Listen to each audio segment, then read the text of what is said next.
Hi everyone, I'm Asha, an Akashic Records reader, blogger, and podcaster.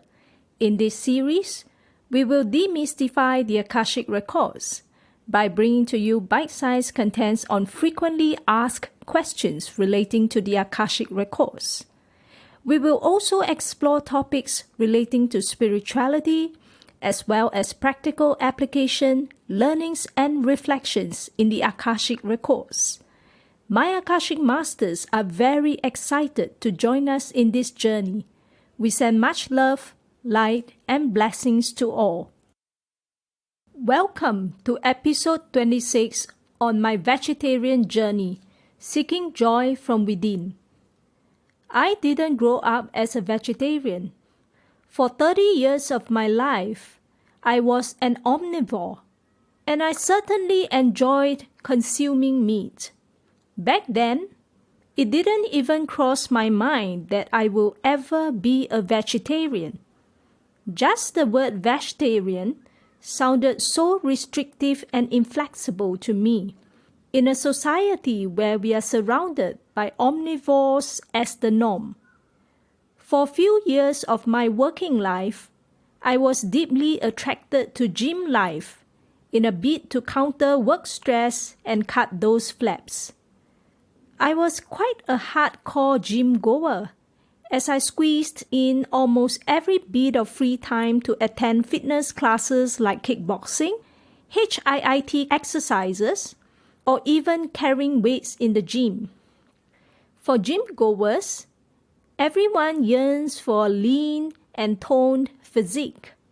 Hence, to build those lean muscles, consuming higher levels of protein is the norm. To work towards that perfect physique, I chose to consume more meat options like chicken breast and even protein shakes. So you might be wondering, how do I even end up as a vegetarian now? It is truly amazing how life unfolded for me. I deeply resonate with the concept that doors will open for you when it is meant to be. Sometimes we call it divine timing because nobody can really predict that perfect timing in which things unfold in each person's blueprint. In N2017, I decided to end my gym life. Everything felt so suffocating at one point. The environment, the people and their gossips, the fitness classes, and even the routine. I felt like I couldn't continue with the routine any longer. I just wanted to end it all and start afresh. New environment, people, and classes. I stopped attending my gym classes and let my gym membership lapse, while I started exploring alternatives like yoga and sound bath. Back then, all these alternatives sounded so exotic to me. I found myself attracted to the mind-body connection that these alternatives offer. Indeed, it opened up a whole new world for me. New options, new friends, new ways of doing things, and importantly, newfound love for my body, which I had abused during my few years of gym life. As I deepened my love towards yoga, it felt like I would never do anything else except yoga. I even contemplated that maybe one day I will register for a yoga teacher training course. I enjoyed every class and I yearned for more. Part 1. My inflammatory flare-ups. But then, my body didn't seem happy with my newfound routine. It protested by launching frequent episodes of inflammatory flare-ups within. No matter how hard I tried, the inflammation just wouldn't go away. I was physically in so much pain everywhere. Back then, I would gladly pay anyone who could remove this pain from me.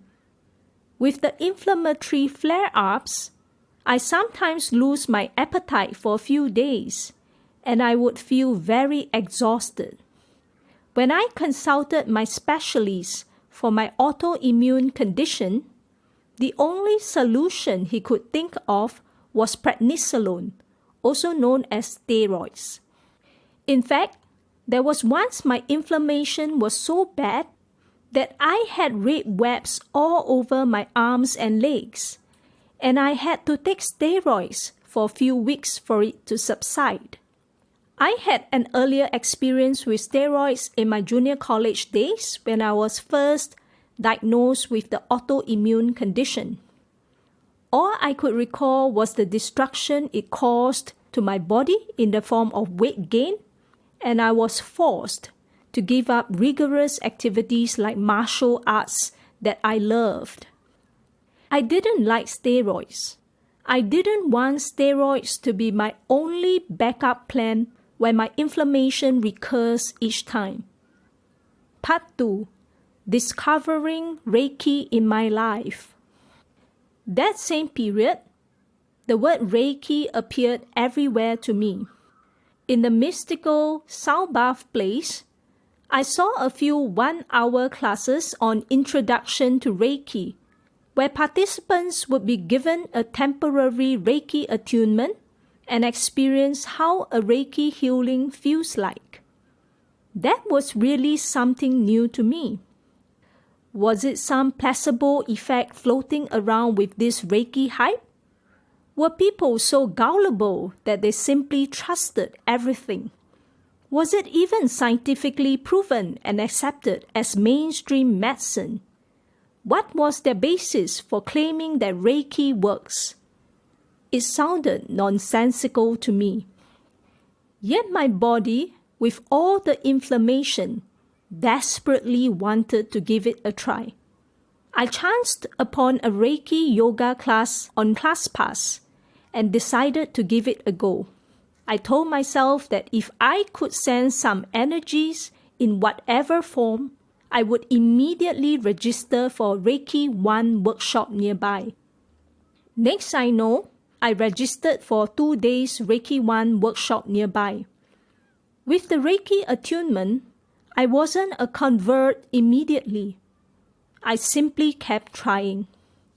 I diligently clocked at least 1 hour Reiki treatment daily and added on more Reiki for those body parts in pain.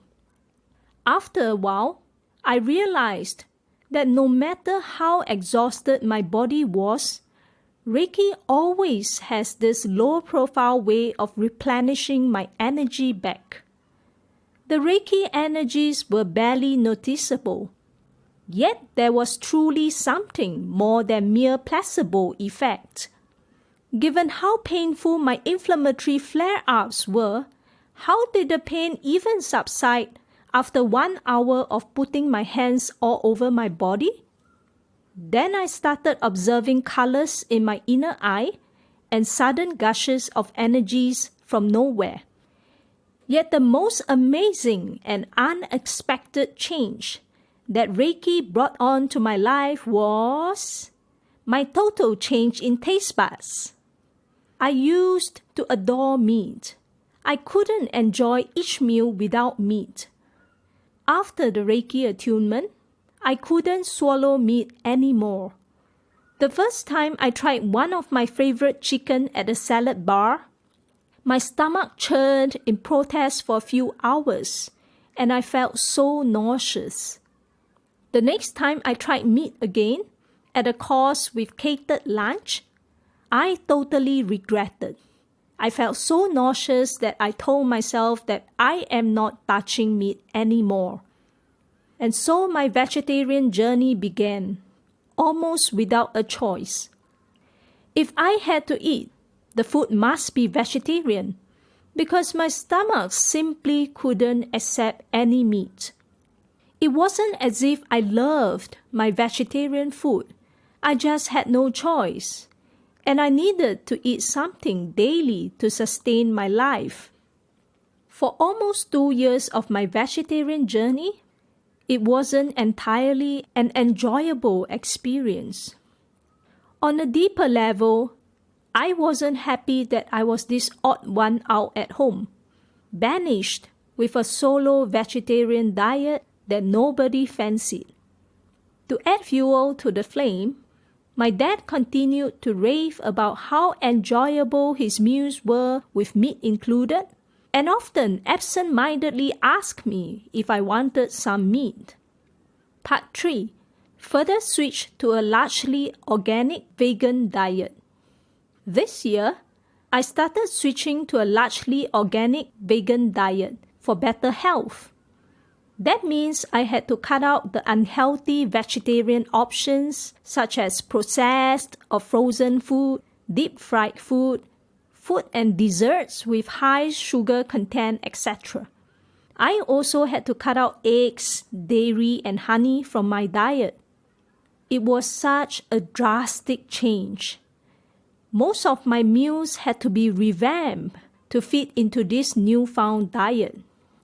Part 4. My realization that I wasn't joyful with my vegetarian diet. In this process of purifying my bodies with inner work, it dawned upon me one day that I wasn't joyful with my vegetarian or organic vegan diet. Unlike most people, I didn't choose to be a vegetarian out of compassion for all living beings, animals included. I was thrusted onto this vegetarian journey after Reiki appeared in my life. Hence, I became a vegetarian almost grudgingly. Perhaps I knew it in the past, but I wasn't ready to face it. This time when the realization struck me, I was ready to face it. My spiritual journey had unknowingly given me the courage to face the parts of me that I didn't dare to see in the past. The part of me that felt unloved, abandoned, and unwanted.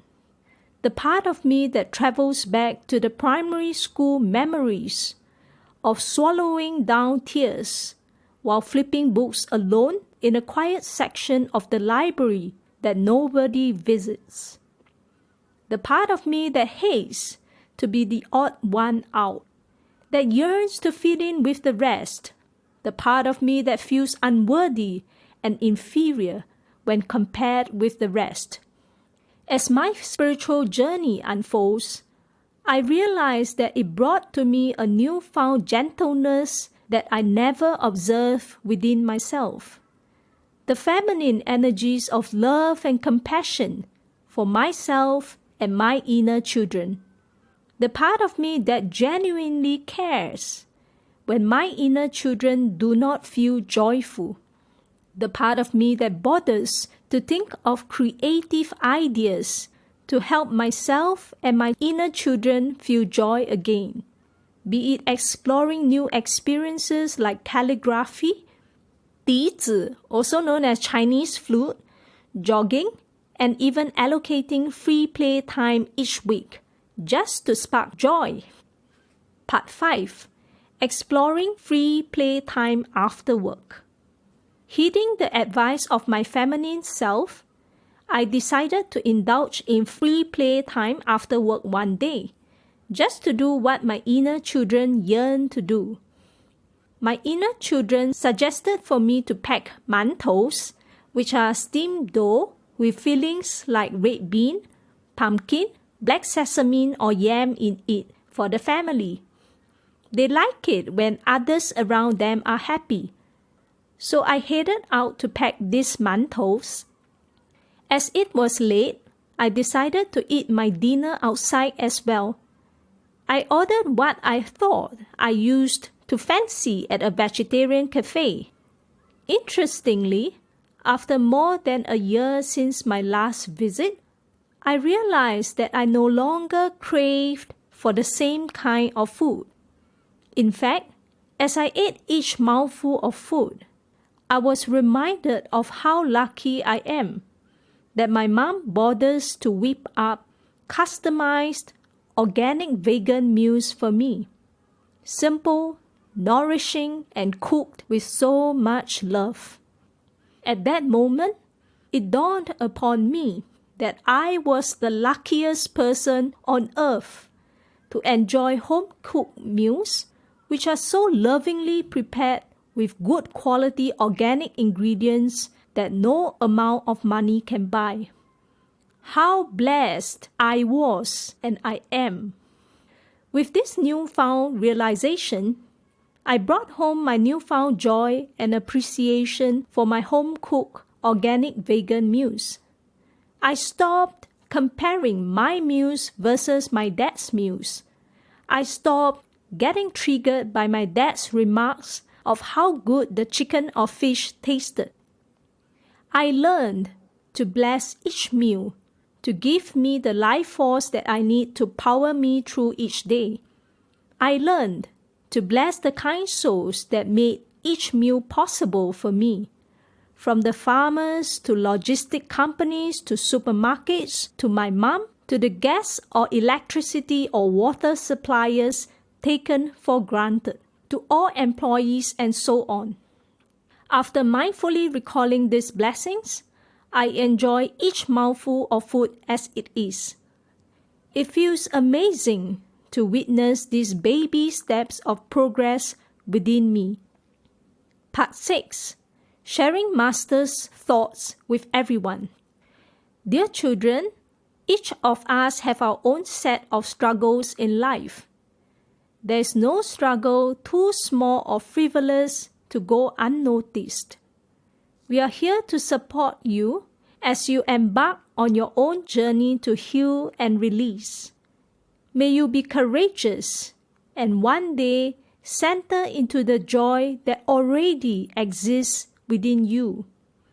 Joy is not an elusive concept apart from you. You are intertwined with the inner qualities of joy and courage anytime you are ready to activate them. Wishing you the best and blessings be to all. Asha and Akashic Masters. Thank you for tuning in to this podcast. If you would like to read about my dialogues and reflections with the Akashic Masters, you can visit my free blog at asha-akashicrecords.com. Till next time, take care.